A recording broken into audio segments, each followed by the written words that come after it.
The Tell-Tale Heart by Edgar Allan Poe. True. Nervous. Very, very dreadfully nervous. I had been. And am. But why will you say that I am mad? The disease had sharpened my senses, not destroyed, not dulled them. Above all was the sense of hearing, acute. I heard all things in the heaven and in the earth. I heard many things in hell. How, then, am I mad? Hearken, and observe how healthily, how calmly I can tell you the whole story. It is impossible to say how first the idea entered my brain.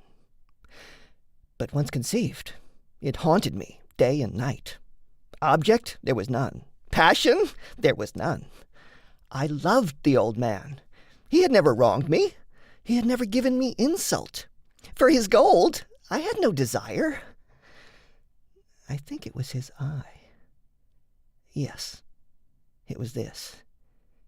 He had the eye of a vulture, a pale blue eye with a film over it. Whenever it fell upon me, my blood ran cold. And so, by degrees, very gradually, I made up my mind to take the life of the old man, and thus rid myself of the eye forever. Now, this is the point. You fancy me mad. Madmen know nothing. But you should have seen me. You should have seen how wisely I proceeded, with what caution, with what foresight, with what dissimulation I went to work. I was never kinder to the old man than during the whole week before I killed him. And every night, about midnight, I turned the latch of his door and opened it, oh, so gently. And then, when I had made an opening sufficient for my head, I put in a dark lantern, all closed, that no light shone out. And then I thrust in my head. Oh, you would have laughed to see how cunningly I thrust it in. I moved it slowly, very, very slowly, so that I might not disturb the old man's sleep. It took me an hour to place my whole head within the opening, so far that I could see him as he lay upon his bed. Ha! Would a madman have been so wise as this? And then, when my head was well in the room, I undid the lantern cautiously. Oh, so cautiously. Cautiously, for the hinges creaked. I undid it just so much that a single thin ray fell upon the vulture eye. And this I did for 7 long nights, every night just at midnight. But I found the eye always closed, and so it was impossible to do the work. For it was not the old man who vexed me, but his evil eye.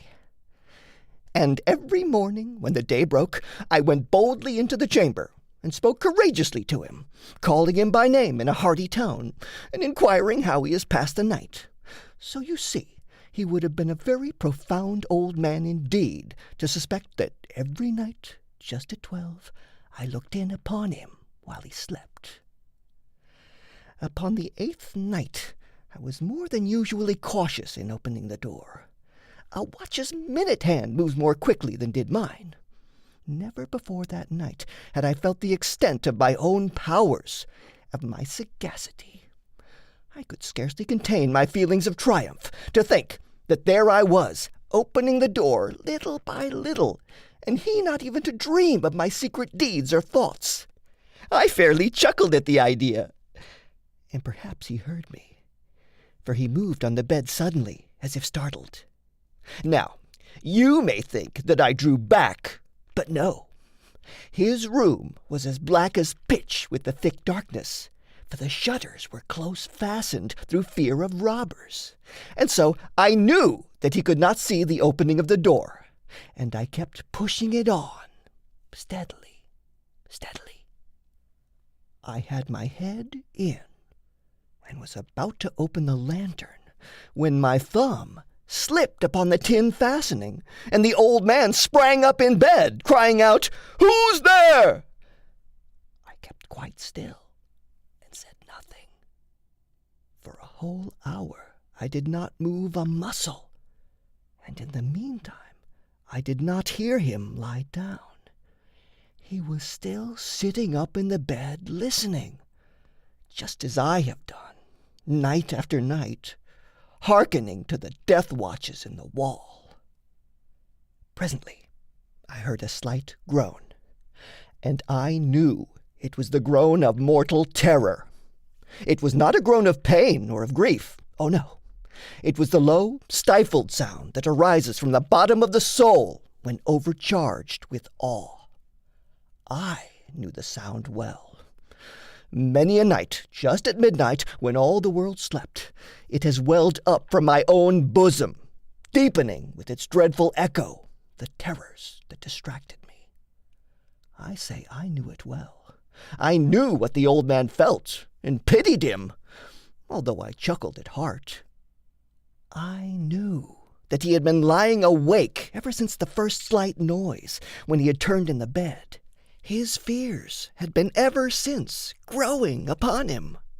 He had been trying to fancy them causeless, but could not. He had been saying to himself, "It is nothing but the wind in the chimney. It is only a mouse crossing the floor." Or, "It is merely a cricket which has made a single chirp." Yes, he had been trying to comfort himself with these suppositions, but he had found all in vain. All in vain, because death, in approaching him, had stalked with his black shadow before him and enveloped the victim. And it was the mournful influence of the unperceived shadow that caused him to feel, although he neither saw nor heard, to feel the presence of my head within the room.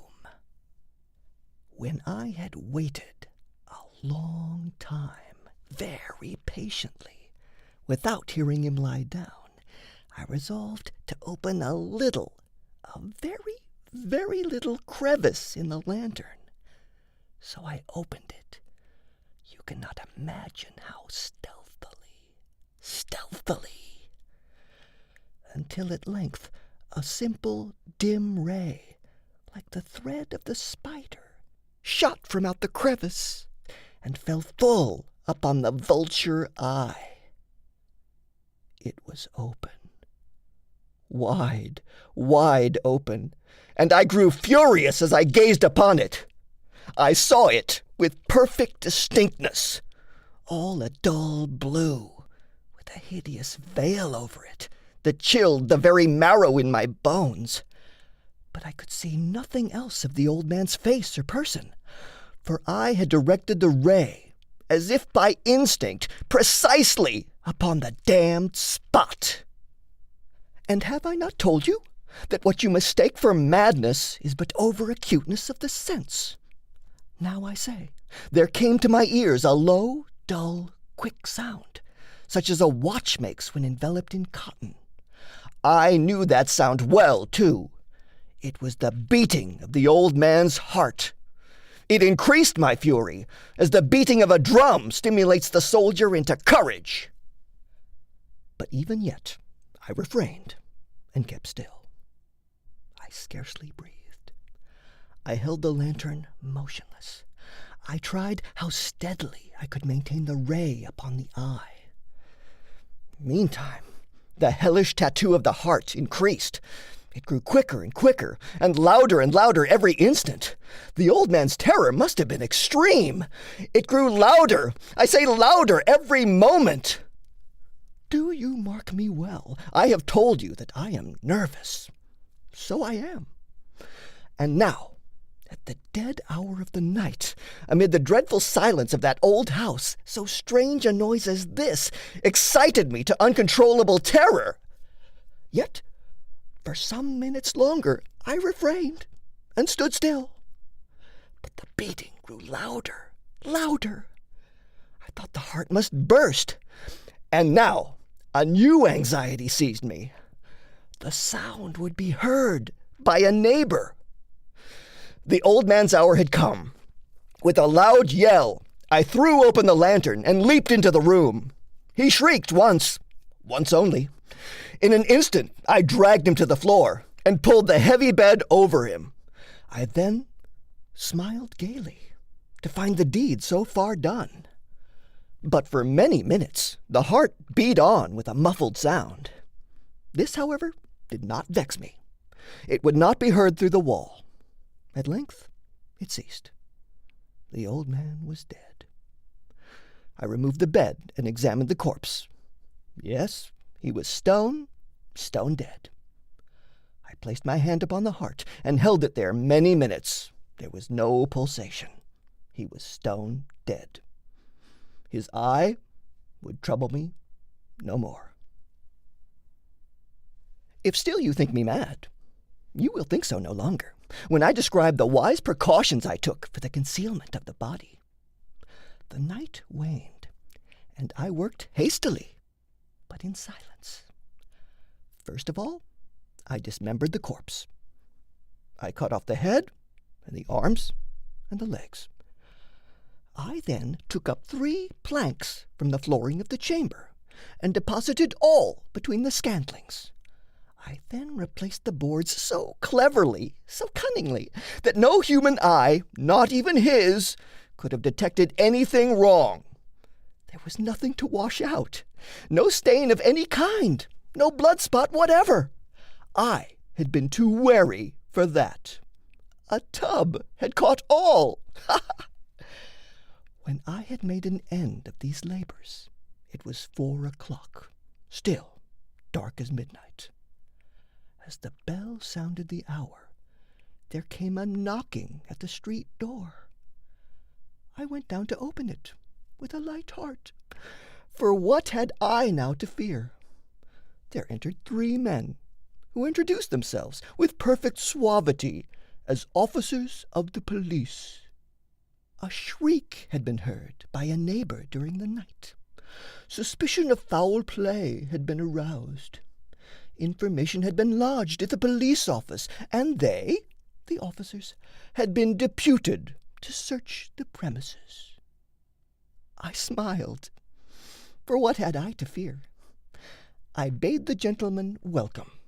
The shriek, I said, was my own in a dream. The old man, I mentioned, was absent in the country.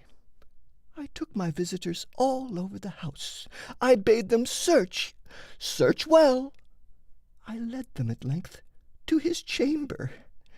I showed them his treasures, secure, undisturbed. In the enthusiasm of my confidence, I brought chairs into the room and desired them here to rest from their fatigues, while I myself, in the wild audacity of my perfect triumph, placed my own seat upon the very spot beneath which reposed the corpse of the victim. The officers were satisfied. My manner had convinced them. I was singularly at ease. They sat, and while I answered cheerily, they chatted of familiar things. But ere long, I felt myself getting pale and wished them gone. My head ached, and I fancied a ringing in my ears. But still they sat and still chatted. The ringing became more distinct. It continued and became more distinct. I talked more freely to get rid of the feeling, but it continued and gained definiteness, until at length I found that the noise was not within my ears. No doubt I now grew very pale, but I talked more fluently and with a heightened voice, yet the sound increased. And what could I do? It was a low, dull, quick sound, much such a sound as a watch makes when enveloped in cotton. I gasped for breath, and yet the officers heard it not. I talked more quickly, more vehemently, but the noise steadily increased. I arose and argued about trifles in a high key and with violent gesticulations, but the noise steadily increased. Why would they not be gone?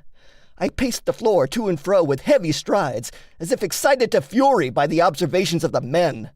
But the noise steadily increased. Oh, God, what could I do? I foamed, I raved, I swore. I swung the chair upon which I had been sitting and grated it upon the boards, but the noise arose over all and continually increased.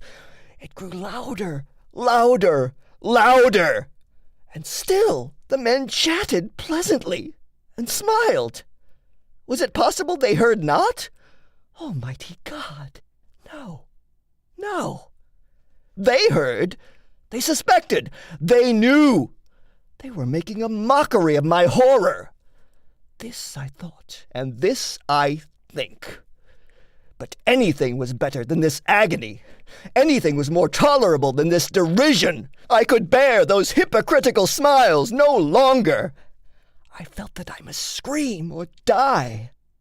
And now again, hark, louder, louder, louder, louder. "Villains!" I shrieked. "Dissemble no more! I admit the deed. Tear up the planks. Here, here. It is the beating of his hideous heart."